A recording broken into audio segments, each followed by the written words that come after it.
The stars looked different today, and Jake Morrison pressed his small face against the cold window of the colony ship. New Horizon watching them twinkle like tiny diamonds scattered across black cloth, and his 8-year-old mind wondered if they would really find a new home among those distant lights where his family could start fresh and his mother, Dr. Lisa Morrison, could study all the strange new plants and animals they might discover there, while his father, Captain Pete Morrison, would keep everyone safe just like he always did back on Earth before they left everything behind to join the 50,000 other people on this giant ship flying through space toward their dreams of a better life. The alarm started screaming through the ship, and red lights flashed everywhere, making Jake jump back from the window as his mother rushed into their small living quarters with worry written all over her face, and she grabbed Jake's hand tight, telling him they needed to find his father right away because something was very wrong and the ship was shaking like it never had before. And through the speakers came Captain Williams' voice telling everyone to stay calm and move to the emergency stations, but Jake could hear the fear hidden behind those official words. Even though he was just a kid, they ran through the narrow hallways past other families who looked scared and confused, and Jake saw Mrs. Baker crying while she held her baby, and Mr. Johnson was trying to fix something on the wall that was sparking and smoking, and everywhere people were asking questions that nobody seemed able to answer. And Jake's mother kept pulling him along faster and faster until they reached the security center where his father worked. But when they got there, the big metal doors were sealed shut, and no matter how hard his mother banged on them, nobody answered from inside. The ship stopped shaking suddenly, and everything became very quiet except for the humming of the engines. And then even that stopped, and Jake had never heard such complete silence in his whole life aboard the New Horizon. And his mother picked him up, even though he was getting too big for that, and she whispered in his ear that everything would be okay, but her voice was shaking, and Jake knew she was lying because mothers only lie when things are really, really bad. And he wrapped his arms around her neck and buried his face in her shoulder, breathing in her familiar smell of the flowers she studied in the lab. Strange new sounds came from outside the ship, and they were like nothing Jake had ever heard before, and they were getting louder and closer. And his mother set him down and told him to hide behind the big desk in the corner while she tried to figure out what was happening. But before Jake could move, the doors exploded inward with a blast of hot air and smoke, and through the smoke came creatures that looked like they stepped out of Jake's worst nightmares. The aliens were tall as basketball players, but covered in green and brown scales that looked like armor, and they had long faces with many teeth and yellow eyes that glowed in the dark, and they walked on 2 legs like people, but their hands had claws instead of fingers, and they carried weapons that hummed with electricity. And Jake's mother screamed and tried to run, but one of the creatures grabbed her with its clawed hand and lifted her off the ground like she weighed nothing at all. More aliens poured into the room, and they were talking to each other in a language that sounded like snakes hissing and birds screeching at the same time. And one of them spotted Jake hiding behind the desk, and it made a sound that might have been laughter, but was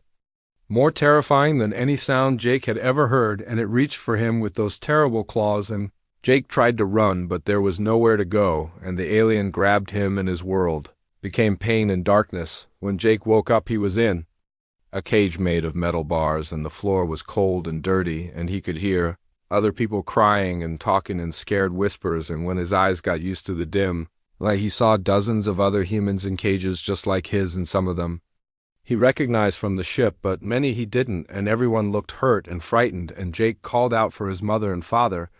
but nobody answered him, and the fear in his stomach grew bigger and bigger until he felt like he might throw up. The aliens came back, and they looked at the humans like they were looking at animals in a zoo, and they pointed at different people and talked in their hissing language. And sometimes they would open a cage and drag someone out, and those people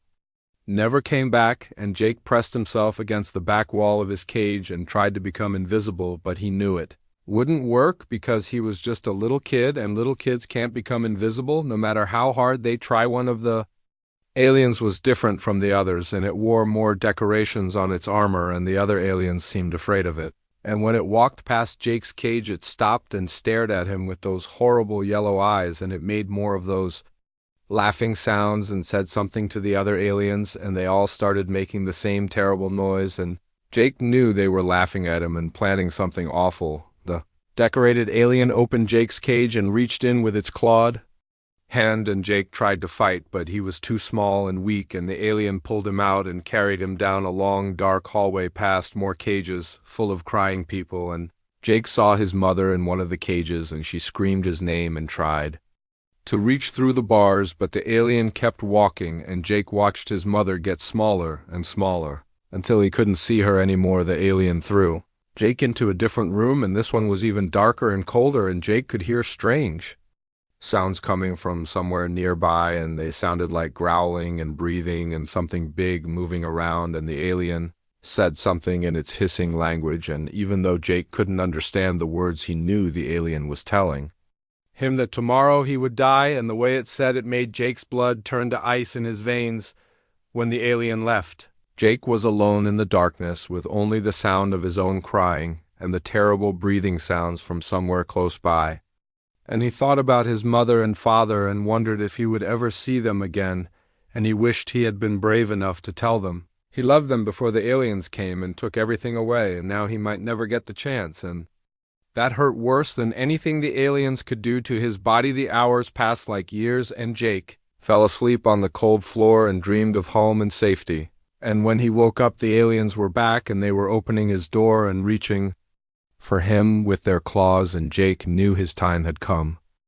The aliens dragged Jake through tunnels that seemed to go on forever, and the walls were made of black stone that felt cold even through the air, and Jake could hear sounds echoing from somewhere far above him, and the sounds were like thousands of voices all talking and shouting at once, and his stomach twisted with fear because he knew those voices belonged to more aliens, and they were all waiting to see him die, and there was nothing he could do to stop what was about to happen to him. Light began to filter down from above, and it got brighter and brighter as they climbed stone steps that were too big for Jake's little legs, and he stumbled and fell, but the aliens just pulled him up and kept dragging him higher and higher until they reached a doorway that opened onto the most terrifying sight Jake had ever seen in his short life, and his mouth fell open in horror and amazement at the same time. The arena was huge beyond anything Jake could have imagined, and it stretched out in all directions like a giant bowl carved from black rock, and the walls rose up and up until they disappeared into darkness overhead, and every surface was covered with aliens cheering and screaming and waving their clawed hands in the air, and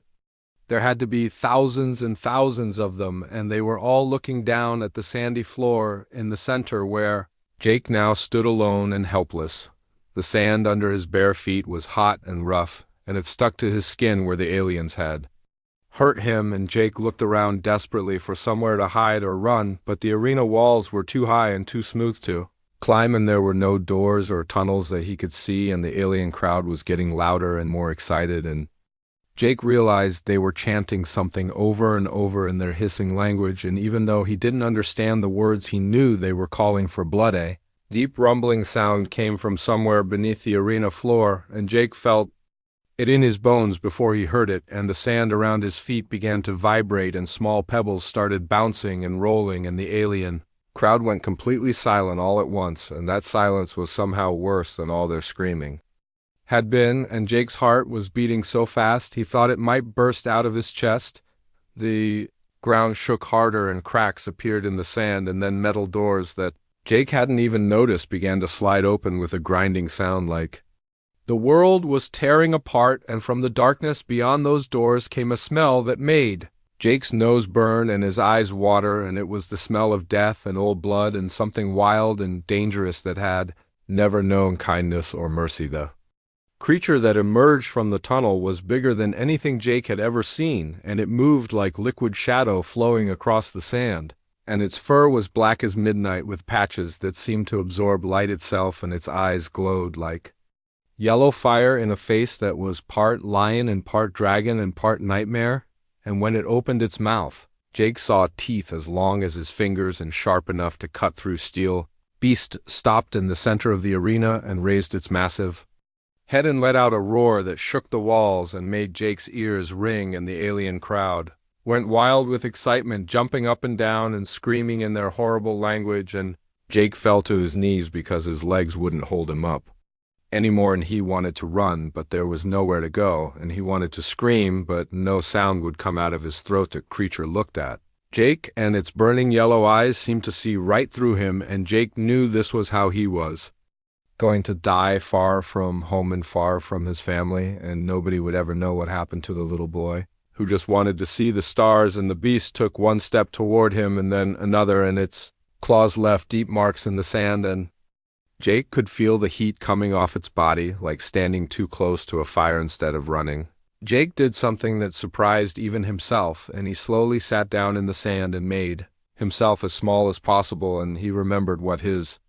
mother had taught him about animals when they visited the zoo back on Earth, and she had told him that most creatures were more afraid of humans than humans were of them, and that the key to understanding any living thing was to show respect and patience and kindness. The beast stopped walking and tilted its massive head to one side like it was confused, and Jake could see intelligence in those burning eyes and something else that looked almost like loneliness, and Jake began to speak in a soft voice, telling the creature that he was scared too, and that he didn't want to hurt anyone, and he slowly extended his hand palm up the way his mother had shown him, and waited. The alien crowd was growing restless and confused because this wasn't what usually happened in their arena, and prisoners were supposed to run and scream and fight and die quickly to entertain them, but this small human child was just sitting there talking quietly to their most dangerous beast, and the creature wasn't attacking, and nobody knew what to do. Jake started humming a song his mother used to sing to him when he had bad dreams, and it was a gentle melody about birds flying home to their nests, and the beast's ears twitched, and it took another step closer, but this time there was no threat in its movement, and it lowered its great head until it was level with Jake's, and Jake could smell its breath, which was surprisingly clean, like fresh rain. The creature sniffed at Jake's outstretched hand, and Jake felt its warm breath on his palm, and he kept humming and talking softly and telling the beast that he understood what it was like to be alone and scared and far from home, and the beast's eyes seemed to soften, and it made a sound deep in its throat that was almost like purring. Then something amazing happened, and the beast lay down in the sand next to Jake and rested its enormous head near his feet, and Jake reached out very slowly and gently touched the creature's fur, and it was softer than he had expected, and the beast closed its eyes and seemed to relax, and Jake felt some of his fear melting away, because he realized this creature was not really a monster at all, but just another prisoner like himself. The alien crowd didn't know what to do, and they started shouting angrily and demanding action, and some of them began throwing things down into the arena, but the beast opened its eyes and growled a warning that echoed off the walls, and the crowd fell silent again. And Jake kept stroking the creature's fur and humming his mother's song, and for the first time since the aliens had taken him, he felt like maybe he wasn't completely alone. Guards appeared at the edge of the arena carrying long metal poles that crackled with electricity, and they started advancing on Jake and the beast, but the creature rose to its feet and positioned itself between Jake and the threat, and its roar shook dust from the ceiling, and the guards stopped walking and looked uncertain. Jake stood up and placed his small hand on the beast's side, and he could feel its heart beating strong and steady, and he whispered that they were friends now and that they would protect each other. And the creature looked down at him, and Jake saw something in its eyes that might have been understanding or gratitude or hope, and he knew that everything had changed and nothing would ever be the same. 3 days had passed since Jake first met the great beast in the arena, and the aliens didn't know what to do with them, and they had moved Jake to a larger cell next to where the creature lived, and Jake could see through the bars that separated them, and the beast would lie as close to those bars as possible so they could almost touch, and Jake had started calling the creature Thane because that name felt right somehow, and when he said it, the beast's ears would perk up like it understood. The alien guards were afraid to get too close now because Thane had made it very clear that anyone who tried to hurt Jake would have to deal with him first, and the beast was bigger and stronger than any of them, and his claws could tear through their armor like paper, and his teeth could crush their bones, and they had seen what happened to the guard who had tried to shock Jake with the electric pole, and how Thane had grabbed the pole and bent it into a pretzel and thrown it back so hard it Embedded in the stone wall, Jake spent his time talking to Thane and telling him stories about Earth, and about his family and about the colony ship and all the people who were probably worried about him, and Thane would listen with his head tilted to one side and his yellow eyes fixed on Jake's face, and sometimes he would make soft rumbling sounds that Jake had learned meant he was happy or content, and it was amazing how much they could communicate without sharing a language the other creatures in the arena complex had started acting strange too, and instead of fighting each other or the guards, they would gather near Jake's cell and listen when he talked to Thane, and there was a bird-like creature with silver feathers that would perch on the bars and sing along when Jake hummed his mother's songs, and there was something that looked like a giant cat with 6 legs that would purr whenever Jake was nearby, and even the most dangerous predators seemed calmer and gentler when they were around him. Jake learned that Thane had been taken from his homeworld when he was very young and had been forced to fight in the arena for many years, and he had killed so many other creatures that he had stopped counting, and the loneliness and anger had built up inside him like poison until he couldn't remember what it felt like to be gentle or kind, and the aliens had used pain and fear to control him and make him into the perfect killing machine for their entertainment. But Jake was different from everyone else Thane had ever met, and the boy showed no fear even when Thane could have crushed him with one paw, and Jake offered friendship without asking for anything in return, and he shared his food even though he barely had enough for himself, and he would sing to Thane when the beast had nightmares about all the violence and death he had been forced to cause, and slowly the poison inside Thane's heart began to dissolve. The alien commander, whose name was Vex, was getting angrier every day because his perfect arena was falling apart, and the crowds were demanding their money back because there were no more fights to watch, and the other alien worlds were laughing at him and calling him weak and incompetent. And he knew that if he couldn't fix this problem soon, he would lose his position and probably his life, and all because of one small human child who had somehow tamed the untamable. Meanwhile, in the prisoner cells, Jake's parents were working with the other humans to plan an escape, and Dr. Lisa Morrison had been studying the alien technology whenever she could, and she had figured out how some of their systems worked, and Captain Pete Morrison was organizing the stronger prisoners into teams, and they were making weapons from pieces of metal they had torn from their cells, and they were planning to break out and find Jake and get everyone to safety. Somehow Jake didn't know about the escape plan because he was focused on learning more about Thane and the other creatures, and he had discovered that many of them were much more intelligent than the aliens realized, and they had their own languages and cultures and families they missed, and dreams of freedom that had been crushed under years of captivity and abuse, and Jake felt like he was building a bridge between two worlds that had never understood each other. The alien crowds were getting smaller because word was spreading that the great arena had become boring and peaceful, and there was no more blood and violence to satisfy their hunger for cruelty, and some of the other alien worlds were starting to ask questions about why their entertainment had disappeared, and whether Commander Vex was still capable of running the operation, and the pressure was building to do something dramatic to fix the situation. Thane had started teaching Jake about his own language, which was a mixture of growls and purrs and body movements, and Jake was learning to understand what different sounds meant, and he could tell when Thane was happy or sad or worried or angry, and Thane seemed to understand Jake's words even though he couldn't speak them, and they had developed their own special way of communicating that was part human speech and part beast language and part something that went deeper than words. Other aliens from distant worlds had started arriving to see the famous human child who had tamed the killing beast, and some of them were scientists who wanted to study Jake, and others were diplomats who thought maybe humans were more interesting than they had previously believed, and there were even some who seemed to think that perhaps the Zephyrian Empire's methods were wrong and that there might be better ways to treat prisoners and lesser species. Jake was growing stronger and braver every day because he had Thane to protect him and other creature friends who cared about him, and he was learning that even in the darkest places there could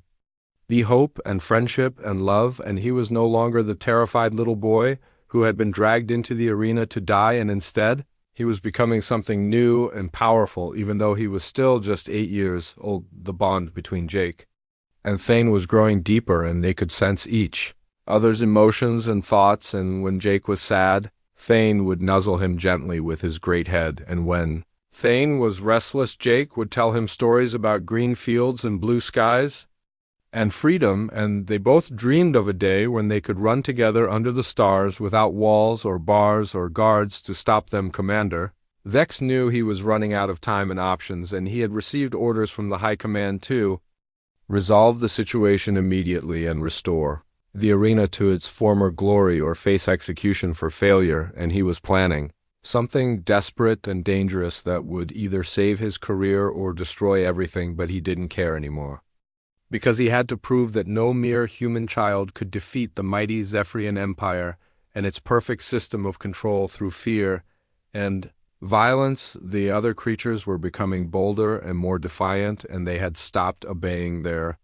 handlers, and instead they would only listen to Jake and follow his gentle guidance. And it was clear that the entire arena system was breaking down, and the aliens were losing control of their most valuable assets, and soon there would be chaos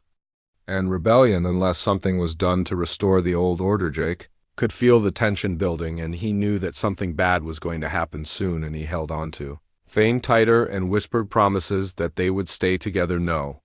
matter what came, and Thane rumbled back his own promises of protection and loyalty and love, and they both prepared themselves for whatever test was coming next. News of Jake and Thane had spread far beyond the Zephyrian Empire and reached the ears of Captain Maya Rodriguez, who commanded the Earth Defense Fleet ship Starfire, and she had been tracking the fate of the missing colony ship New Horizon for weeks, and when she heard about a human child who had somehow survived in an alien arena, she knew she had to attempt a rescue mission, even though it meant flying deep into enemy territory where no Earth ship had ever gone before. Captain Rodriguez gathered her best crew and prepared for the most dangerous mission of her career, and she knew the odds were against them, but she also knew that leaving any human in alien hands was not an option, and especially not a child who had shown such incredible courage and strength, and her ship was fast and well-armed, but it would take days to reach the Zephyrian capital, and by then anything could happen to Jake. Meanwhile, in the prison complex, Dr. Lisa Morrison had finally managed to send a distress signal. Using modified alien communication equipment she had pieced together from broken machinery, and she had hidden the device behind a loose stone in her cell wall, and she prayed that someone somewhere would receive her message and come to help them before it was too late. And she thought about her son every moment and wondered if he was still alive. Commander Vex had made his decision, and he was going to end the Jake problem once and for all by poisoning the boy's food and making it look like an accident, and then he would claim that the human had died from some alien disease, and Thane would go back to fighting and killing, and the arena would return to normal and his career would be saved. And he personally prepared the poison, which was tasteless and colorless and would cause death within minutes. But Thane's senses were much sharper than any alien realized, and when the guards brought Jake his evening meal, Thane could smell the deadly chemicals mixed in with the food, and he roared a warning and knocked a bowl from Jake's hands before he could take a single bite, and the poison spilled across the cell floor and began eating through the stone, showing just how deadly it had been. Jake understood immediately what had happened, and he was filled with a rage he had never felt before, and he shouted at the guards that they were cowards and murderers, and that Thane was worth more than all of them combined, and his voice echoed through the complex and reached every cell and cage, and all the prisoners, both human and creature, heard his words and felt his anger, and something inside them began to burn. The other arena beasts had been listening and watching, and when they realized that the aliens had tried to poison Jake, they went wild with fury, and they began attacking their handlers and breaking out of their enclosures, and the entire underground complex erupted into chaos as creatures that had been enslaved for years finally fought back against their oppressors. With all the rage and pain they had been holding inside, Thane used his massive strength to tear apart the bars that separated him from Jake, and the metal bent and twisted like it was made of soft clay, and Jake climbed onto Thane's back, and together they burst out of the cell and into the corridor where alien guards were running in panic as they tried to avoid the claws and teeth of a dozen different predators who were now free and very, very angry. Jake called out to the creatures in the voice. He had learned from Thane, and amazingly they all stopped their rampage and gathered around him and looked up at him with trust and hope in their eyes, and Jake told them that they needed to rescue the human prisoners and then find a way to escape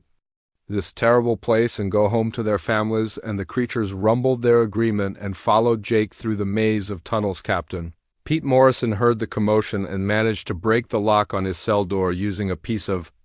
metal he had been sharpening for weeks, and he led the other prisoners out into the corridors where they met Jake riding on Thane's back, surrounded by the most dangerous predators in the galaxy, and for a moment he couldn't believe his eyes, but then his son called out to him and he ran forward and Jake jumped down and they hugged each other tight. Dr. Lisa Morrison appeared from another tunnel with more rescued prisoners, and when she saw Jake alive and safe, she began to cry and laugh at the same time, and she couldn't understand how her little boy had survived, or how he had gained the loyalty of these incredible creatures, but she was so proud of him. She felt like her heart might burst, and she hugged him and told him she had never stopped believing he would find a way. The escape attempt was turning into something much bigger as news of the uprising spread through the Zephyrian capital city, and other enslaved species began to rebel against their masters, and in the streets, alien civilians found themselves facing angry crowds of workers and servants who had been inspired by the story of one human child who had refused to give up hope even in the darkest circumstances. Commander Vex realized that his entire world was falling apart, and he gathered his most loyal soldiers and prepared to make a final assault on Jake and his followers, because he knew that as long as the boy lived, he would remain a symbol of resistance and hope, and the rebellion would continue to spread until it destroyed everything the Zephyrian Empire had built over centuries of conquest and cruelty. The battle moved through the underground complex and up into the arena itself, where thousands of alien spectators fled in terror as the liberated creatures poured onto the sandy floor, followed by Jake and his parents and the human prisoners, and behind them came Zephyrian soldiers with their electric weapons and energy shields, trying to stop the revolution before it could spread any further. Jake stood in the center of the arena where he had first met Thane, and he looked up at the empty seats where aliens had once cheered for blood and death, and he felt sad for them, because they had never learned that friendship was stronger than fear, and love was more powerful than hatred, and they had missed out on all the beautiful things in life because they were too busy hurting others. Thane and the other creatures formed a protective circle around Jake and the human prisoners, and they faced the advancing soldiers with courage and determination, and Jake knew that many of them might die in the coming fight, but they were fighting for something worth dying for, and that was the right to be free and to choose their own destiny instead of being slaves and entertainment for others. The sound of spacecraft engines filled the air, and everyone looked up to see Earth defense fleet ships breaking through the atmosphere and descending toward the arena, and Captain Rodriguez's voice came over the communication system telling all humans to identify themselves and prepare for immediate evacuation, and the Zephyrian soldiers hesitated because they had never faced Earth military technology before. In that moment of hesitation, Jake made a decision that would change everything, and he stepped forward and called out to both sides, telling them that there had been enough fighting and death, and that it was time to choose a different path. And his voice was small, but it carried across the arena, and somehow everyone could hear him clearly. And they all stopped what they were doing and listened. Commander Vex appeared at the edge of the arena with a weapon aimed directly at Jake, and his finger was on the trigger, and his face was twisted with rage and hatred, and he screamed that he would rather destroy everything than let a human child make a fool of him and the Zephyrian Empire, and he prepared to fire the shot that would end Jake's life and start a war that would consume the galaxy. But Thane was faster, and he leaped between Jake and the weapon, and the energy blast hit him in the chest, and he roared in pain and collapsed to the sand. And Jake screamed and ran to his friend and knelt beside him and saw that the wound was deep and bleeding, and Thane's breathing was shallow and weak, and Jake knew that his best friend might be dying because of him. In that moment, something extraordinary happened, and Jake's grief and love and compassion reached out to touch everyone in the arena, including Commander Vex, and even the hardest hearts began to soften as they saw a small boy crying over his wounded friend and risking his own life to comfort a creature that everyone had called a monster, and the power of that love began to change everything. Jake pressed his small hands against Thane's wound, trying to stop the bleeding while tears streamed down his face, and he whispered to his friend that everything would be okay, and that he wasn't allowed to die because they still had so many adventures ahead of them, and Thane's yellow eyes looked up at Jake with such love and trust that it broke the boy's heart and made him more determined than ever to save his friend's life. Dr. Lisa Morrison rushed forward with her medical knowledge and began examining Thane's injury, while Captain Pete Morrison coordinated with Captain Rodriguez and her rescue team to establish a safe perimeter around the arena and the Earth defense. Fleet ships landed with a thunderous roar that shook the ground and sent clouds of dust swirling through the air, and soldiers poured out ready for battle, but they stopped in amazement when they saw a small human boy surrounded by alien creatures who were protecting him instead of trying to hurt him. The sight of Jake caring for the wounded beast had a strange effect on everyone watching, and even some of the Zephyrian soldiers lowered their weapons because they couldn't bring themselves to fire on a child who was showing such pure compassion and love. And Commander Vex found his finger frozen on the trigger of his weapon because something deep inside his cold heart was stirring, and he remembered what it felt like to care about another living being. Captain Rodriguez approached carefully with her medical team, and she knelt beside Jake and told him that they had advanced healing technology that might be able to save Thane. And Jake looked up at her with hope shining in his eyes, and he begged her to help his friend, and she smiled and told him that anyone who could inspire such loyalty deserved to be saved, and her medics began working on Thane with instruments that seemed almost magical. The other liberated creatures gathered closer, and they made soft, worried sounds as they watched their friend fighting for his life, and Jake reached out to comfort them, and he told them that Thane was strong and brave and would pull through because he had too much to live for. And slowly the great beast's breathing became steadier and stronger, and his eyes began to focus again, and he made a weak rumbling sound that Jake knew meant he was going to be okay. Commander Vex stood at the edge of the group watching this incredible scene, and his weapon felt heavy in his hands, and for the first time in years he was seeing clearly, and he realized that everything he had believed about strength and power and control was wrong, and that this small human child possessed something far more valuable than all the weapons and armies in the galaxy, and that was the ability to heal instead of hurt and to build instead of destroy. The uprising had spread throughout the capital city, and reports were coming in that Zephyrian forces everywhere were laying down their arms and refusing to fight against the rebellion because Jake's story had inspired millions of oppressed beings to demand their freedom, and the Zephyrian High Command was in chaos as their empire began to crumble from within, and they realized that their system of cruelty and fear could not stand against the power of hope and compassion. Jake stood up as Thane's condition stabilized, and he looked around at all the faces, both human and alien, that were watching him, and he spoke in a clear voice that carried across the arena, and he said that nobody else had to die and that they could all choose to start over and build something better together, and his words seemed to weave a spell of peace over everyone who heard them. Vex dropped his weapon, and it clattered to the ground, and he walked slowly toward Jake, and everyone tensed because they thought he might be planning some kind of attack, but instead he stopped a few feet away and knelt down so he was at eye level with the boy, and in a voice thick with emotion he asked Jake to forgive him for all the terrible things he had done. Jake looked into the alien commander's eyes and saw pain and regret and a desperate need for redemption, and instead of turning away or showing anger,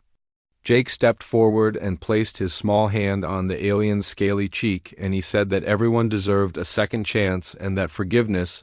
was the first step toward healing. And Commander Vex began to cry tears that sparkled like diamonds. In the arena lights, the transformation was swift and complete as Zephyrian soldiers throughout the complex put down their weapons and began helping to care for the wounded and freed prisoners, and the rigid military hierarchy dissolved into something more like a community of beings who were all trying to figure out how to live together in peace. And Jake found himself at the center of it all, not as a conqueror but as a teacher, showing everyone that there was a better way. Captain Rodriguez established communication with the Zephyrian High Command, and after hours of tense negotiations, a peace treaty was signed that granted freedom to all enslaved species and transformed the arena complex into a rehabilitation center where former gladiators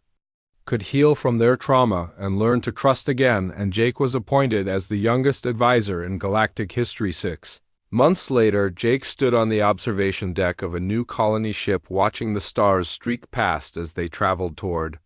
humanity's new home, and beside him stood Thane, who had made a full recovery and chosen to stay with Jake rather than return to his homeworld, and several other creatures who had also decided that their place was with the boy who had saved them.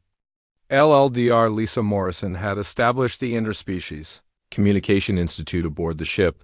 and she was working with representatives from dozens of different worlds to develop better ways for species to understand each other, and Captain Pete Morrison headed the new Diplomatic Security Corps that was dedicated to protecting peace rather than waging war, and both parents were incredibly proud of what their son had accomplished. Jake had grown taller and stronger, but he was still the same gentle boy who believed that every living being deserved kindness and respect, and he spent his days teaching other children how to approach and understand alien creatures with patience and empathy, and the techniques he had learned in the arena were now being used throughout the galaxy to build bridges between different species. The former Zephyrian Empire had been transformed into the Galactic Cooperation Council, and Commander Vex, who now went by his real name Keth, served as one of its founding members, dedicated to making amends for his past crimes by ensuring that no other being would ever have to suffer the way so many had under the old system of oppression and fear. Thane had learned to speak basic human words, and he served as Jake's translator when they met with creatures who communicated in ways that humans couldn't easily understand, and their friendship had become legendary throughout the galaxy as proof that love could overcome any barrier, and that the most unlikely bonds were often the strongest. The arena where Jake had first met Thane had been converted into a memorial garden where flowers from hundreds of different worlds grew in harmony, and a simple stone marker bore the inscription that Jake had chosen, which read that every ending could be a new beginning if people were brave enough to choose love over fear and hope over despair. As Jake watched the stars, he thought about all the adventures that lay ahead, and all the new friends he would make, and all the broken things he might help to heal, and he felt Thane's warm breath on his shoulder and heard the gentle purring that meant his friend was content and happy, and he knew that no matter what challenges the future might bring, they would face them together. The story that had begun with terror and separation had become one of friendship and healing and redemption, and Jake's name would be remembered throughout the galaxy, not as a conqueror or a warrior, but as the child who had shown everyone that the greatest strength came not from fighting but from caring, and that sometimes the smallest act of kindness could change the entire universe. In the end, Jake Morrison had done exactly what his parents had hoped when they joined the colony mission, and he had found a new home among the stars. But it was so much more than they had ever dreamed, because he had also found a new family that included beings from across the galaxy, and together they were building a